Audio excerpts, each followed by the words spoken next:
Hello everyone, and welcome back to my channel, where everything you're about to hear and see has been done in one take. I'm your host, the One Take Man. I had a different idea for the video of this week, but the casting announcement for the 14th Doctor kinda sped up my plans. I thought I'd use this opportunity to present an idea I've had in mind about what I would do if I were to be the showrunner of Doctor Who. If you're expecting an in-depth video, I'm sorry to say I'm going to disappoint you, because I'm not gonna give a play-by-play of every episode of the 3 seasons I have in mind. Just the broad strokes of what my approach towards this series would actually be like. There are 2 questions I need to clarify here. First of all, why 3 seasons? Well, 3 seasons seems to be the average tenure of anyone who gets cast as a doctor, so I think it's a good reference value when it comes to discussing hypotheticals like this one. The second question that needs to be clarified is, what do I mean by broad strokes? I want each of the seasons that I'll be talking about to be structured around one specific narrative arc.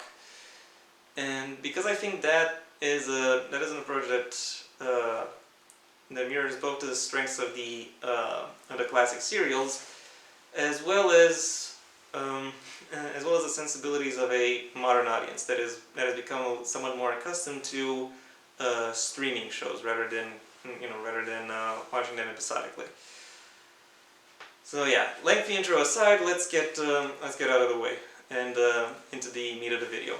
Also, I'll be referring to the Doctor as they, them, because really the Doctor could be, could be anybody.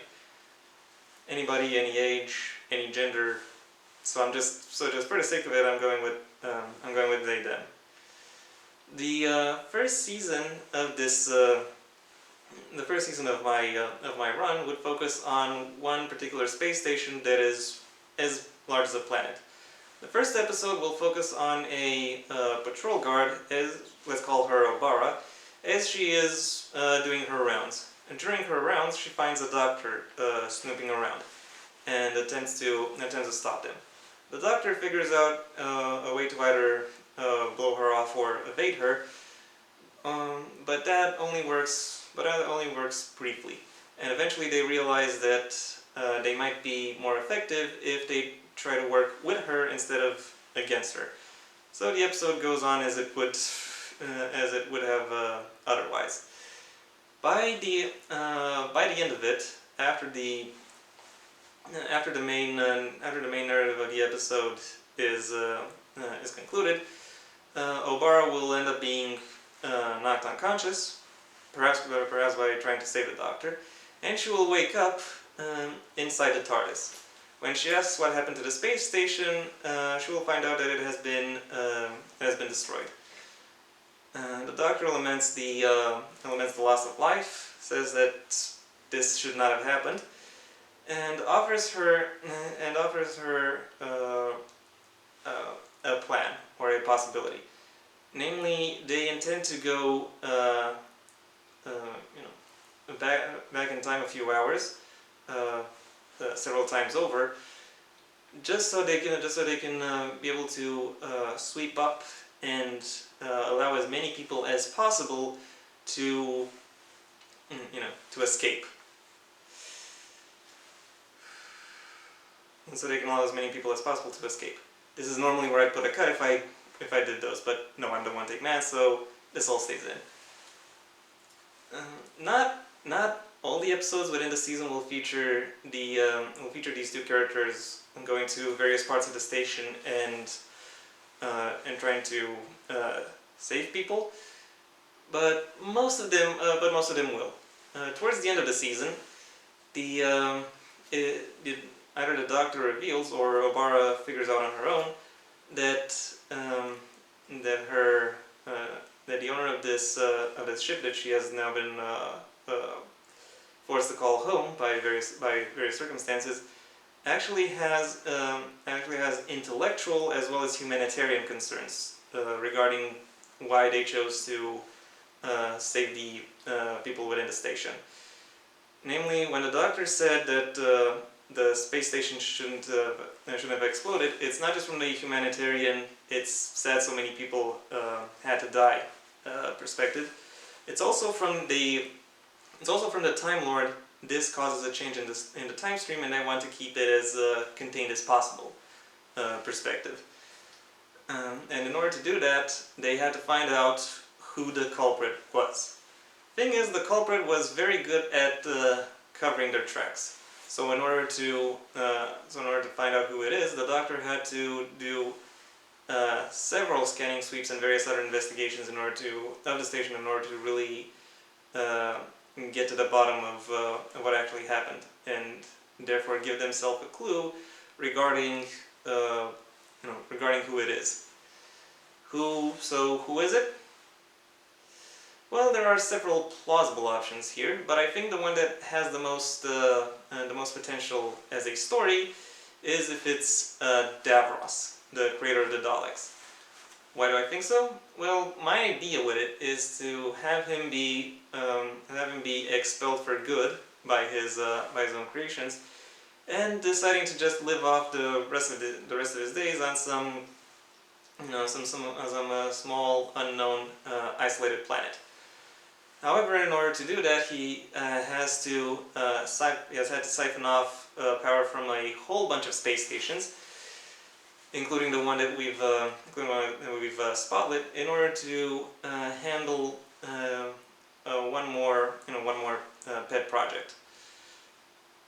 The doctor decides to spend some time with him, trying to in order to work on this project. And the two-part season finale will feature them trying to discern Davros's intentions towards this project. Figure out whether or not they really are as pure as the may I remind you, creator of the Daleks actually says they are. Season 2 will feature the same starting formula with the Doctor and Obara, their companion, going through time and space, more akin to the initial New Who you're thinking about, but with a bit of a twist, in that they are finding a weird energy signature come up again and again in their travels, and every time they find it, they discover that something weird and disturbing has happened. It's almost as though someone were baiting the Doctor into a pursuit. Who exactly that is actually stays somewhat of a mystery. The first major clue of which will be given towards the middle of the season in a two-parter. What happens in that two-parter? Well, the Doctor confronts a new foe. Let's call it the living weapon. An artificial intelligence capable of interacting with various pieces of technology, and whose aim is to create as much destruction as possible. And the Doctor catches up with it while it is on a highly industrialized and heavily populated planet. So yeah, a lot of room for both of them to just. There's a lot of room for the living, more precisely, a lot of room for the living weapon to cause as much havoc as possible. I'm not going to describe how their confrontation will go, or how so I'm not going to give you the plot of these two episodes, but I will say that by the end, the Doctor is able to analyze the design and construction of the living weapon, and is able to figure out that it was made using Time Lord technology. And in case you haven't been able to figure it out by now, the end of the season will show the Doctor confronting its creator.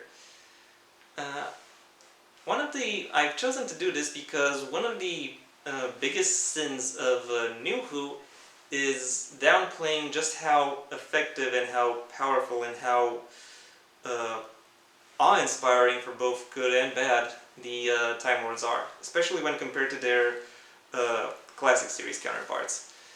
And this is step one of my attempt to make them, to give them that same level of both gravitas and menace, and really make them like and really establish them as as the major players for both good and ill that they actually are.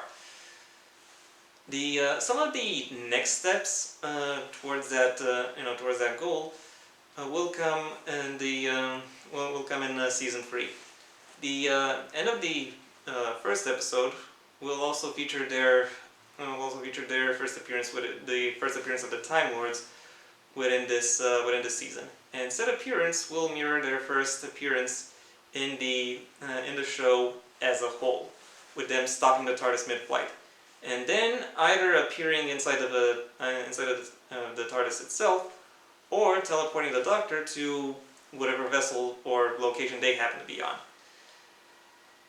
However, instead of what happened the first time when they executed and then exiled the Doctor, instead the Time Lords now offered them a position as Elector, one of the people who will appoint who the new Lord President of Gallifrey will be.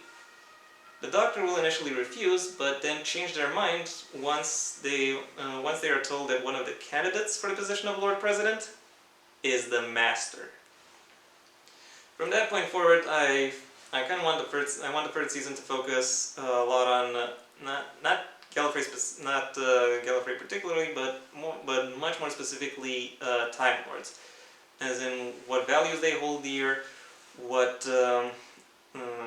and how they view excellence. What makes these candidates being accepted, and what led to the electors being considered for their positions, etc. So yeah, that's my general approach towards this season. I won't say how I want this heavily political storyline to unfold, but I will say I want the season to end with the Doctor and the Master teaming up. Oh yes, because that's the kind of threat that the Time Lords generally pose, and whatever is about to happen is going to be so massive and so far-reaching that both of these people would rather work together than against each other. And yeah, that was my suggestion. This is what I would do if I were to become the showrunner of Doctor Who, at least for these 3 seasons. Thank you for your attention. If you enjoyed this video, then please leave a like and maybe even share it wherever you think other people will like it as well. Yeah, we hear you. Drive by. Okay, now it's getting closer. Yeah, the problems of living right next to a very busy intersection, something like that. Stuff like this happens. Okay. Anyway, where was I? Oh yeah. If you enjoyed this video, please leave a like and maybe even share it wherever you think other people like it as well. If you have anything you'd like to add to whatever it is I just said, to any part of the video so far, well, the comment section awaits your input. And if you want to see when my next video gets released, well then please subscribe. Ideally also ring the bell or do whatever else YouTube will ask of you in order to keep you notified. I also have a main channel where I talk about more bookish and literature topics, which I will link down below, right past my social media, which I also suggest you check out should you feel so inclined. Until next time, I have been the One Take Man.